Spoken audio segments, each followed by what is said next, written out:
slice of this three-dimensional survey in an east-west direction, going across from the top of the salt to the edge of the salt.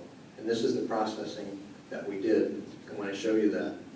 So as a quick summary, we went from taking this old data set, got back in January, and had coarse contouring to a full interpretation of this western side of the Napoleonville Salt Dome.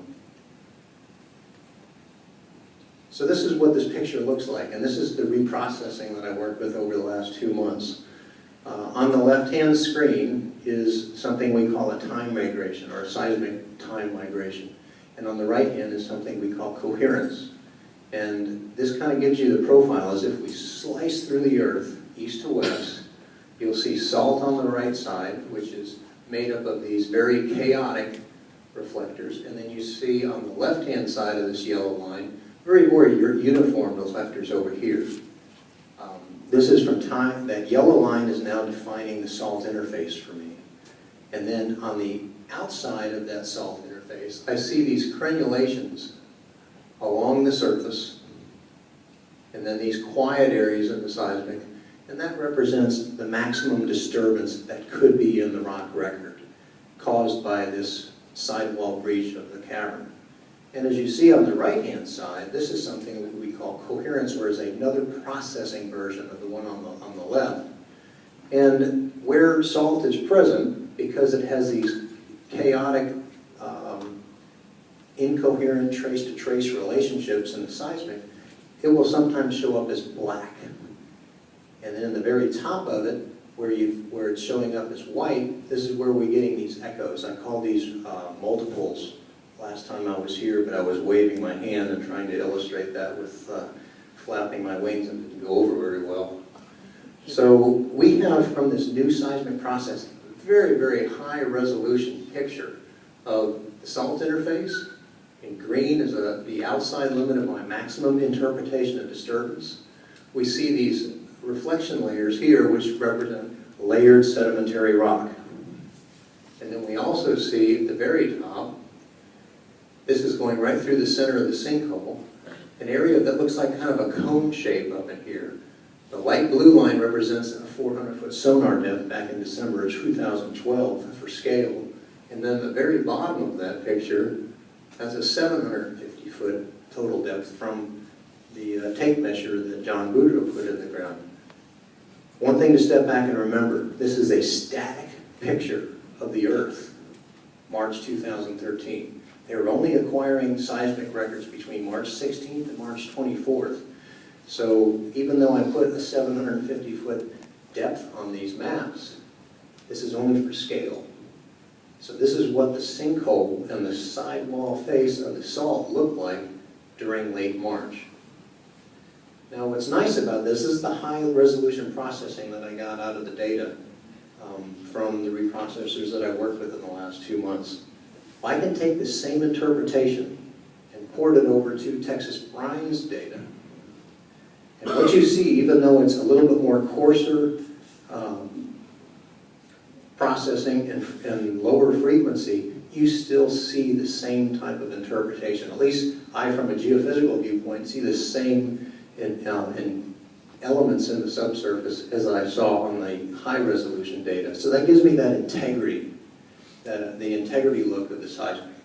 I see the salt in the same position as they're processing. I see similar elements in the subsurface, which I call acoustically quiet areas that could represent disturbance. I also see the same type of upper cone or depression, which is the disturbance underneath a sinkhole, which is shown up as incoherent or black areas. And I also, you can notice that their coherency, and this is a processing and a patent issue, people call coherency different things, but it's very similar. And that's actually what they call this version of coherence. They call it a similarity. And the salt shows up as this modeling. I like what this processing shows me because it gives me a confidence layer level that our processing and their processing is very similar. We're seeing the same thing, so I can use them in concert with one another. Moving forward, this is the beauty of looking at the 2007 data now. They purchased this data and I got my chance to look at it in late July, and now I can compare the 2013 data to the 2007 data on the right. And as you can see, there's a big picture change. I mean, even from a non-geophysical viewpoint, I look at the data on the left, high resolution, high reflectivity, good imaging of the salt. However, even though the data on the right-hand side, I'm not going to be able to reach there, is coarser, I can see the same elements of salt. And again, you have to work with the data for a long time and have a little bit of experience with it to see these things. But basically, this is where I get my interpretation that the salt is primarily in the same position 6 years ago. However, because the resolution is coarser, you don't see all of the elements of faulting. But now I've got somewhat of a quasi before-after picture, be able to determine what was there before, what was there afterwards. And one of the things that I see has changed dramatically is these areas of disturbance outside, where you really don't see a whole lot of that on the before picture.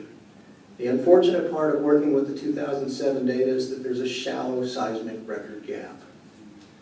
And even though we have a lot more data in the 2013 arena, we don't really see a whole lot of things that we can compare directly as to what the sinkhole area looked like 6 years ago before today. It's unfortunate, but that's just the way we that's the data that we have to work with. One of the things that I do see in here, though, which is somewhat important to me, is really the salt boundary. And now I can actually look at some of those possible hydrocarbon events that I mentioned back in April. I saw 10 possible anomalies. Now I have a chance to actually condemn them, advocate them, or change them. And in summary of the result of that work, I now see that some of the oil and gas anomalies that I saw at depth now are not part of this hydrocarbon or this hydraulic communication highway, as I call it, between the cavern depth and the surface.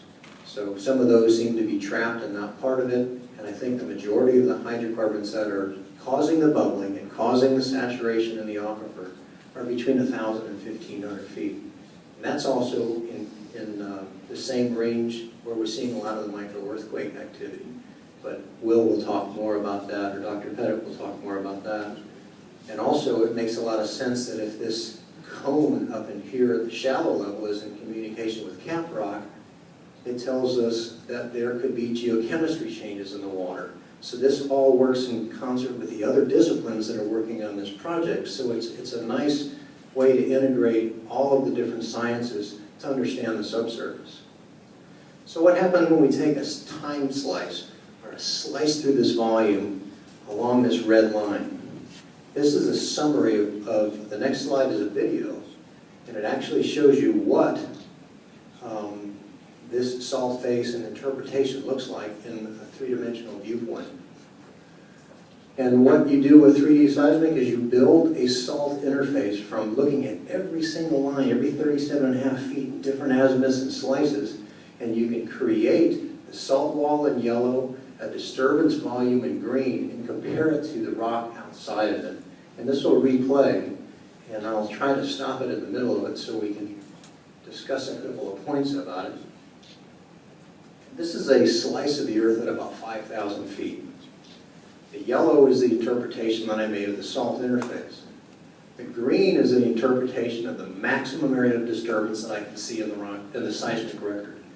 And the distance from yellow to green is probably in the order of 550 to 575 feet in maximum width, and seems to coalesce with the modeling that Itasca does.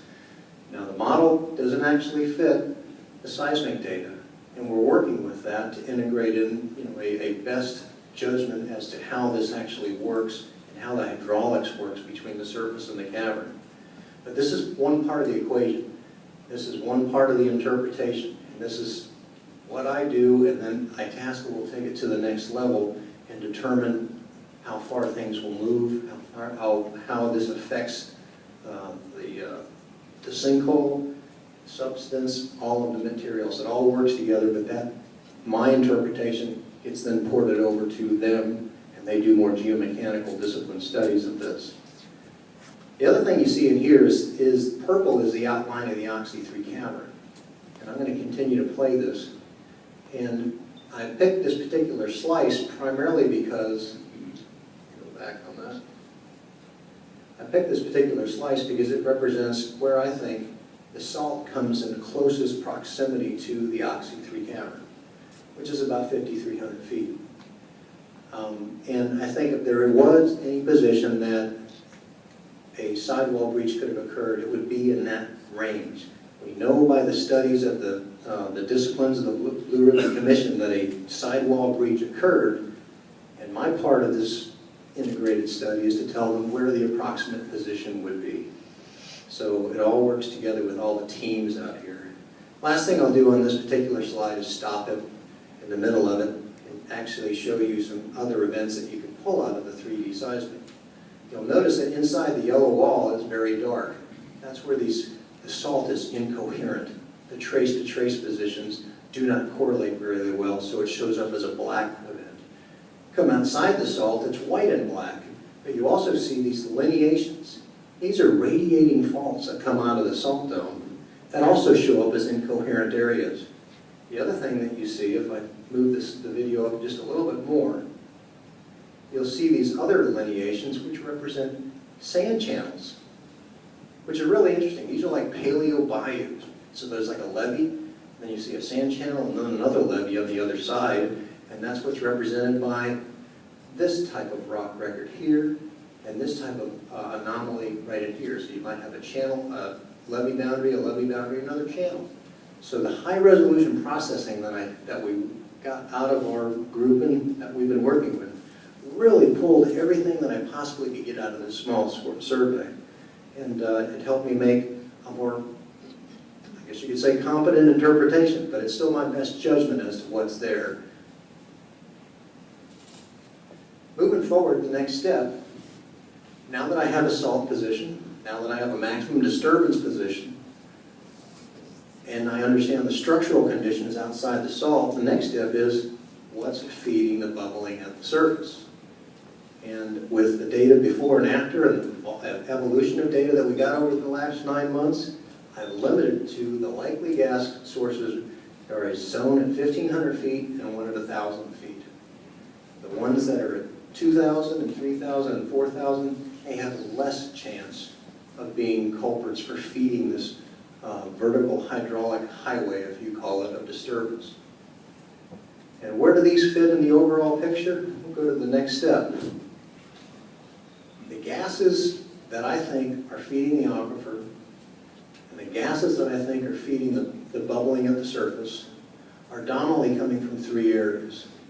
And it's going to be the integrated discipline of all of the team here to determine how much of these gases influence the final product that we see at the surface. But I think the reservoirs that are, the oil and gas that's coming to the surface is coming up from small reservoirs that are adjacent to the salt, in between this disturbance area that I can't map because they've been disturbed. And the 2007 data is too coarse for me to actually map it. The other areas are salt and caprock dissolution. Makes sense. Got a little bit of gas that comes out of the crystallization of salt when you dissolve it or when you drill it. The other part, which is my part of the discipline, is try to look for oil and gas in here. So the third element would be those reservoirs that are adjacent to or in the disturbance. The ones that are adjacent are about 1,000 and 1,500 feet. Going to the next map, you remember the salt contour map that we showed at the very beginning. This is that same map, but now what I've done is I've overlain a small little area where a 1,000-foot gas sand exists, about 3 acres in size. 3. I'm looking for tiny events here. And it looks like it's adjacent to the salt. It looks like it's gas from all of the interpretations and the data volumes that I've looked at. And it is in communication adjacent to this disturbance volume, or that yellow to green area. So it has an excellent chance to cause bubbling at the surface. The other one is at about 1,500 feet, or 1,450 I call it. It's about 10 acres in size. I feel like I'm talking about a horse race. 1450, he's in slot number 4, and he's going to be going to the end. But anyway, it's a 9-acre event on the outside of the salt. It's in or at least in communication and adjacent to the disturbance was a light area in green.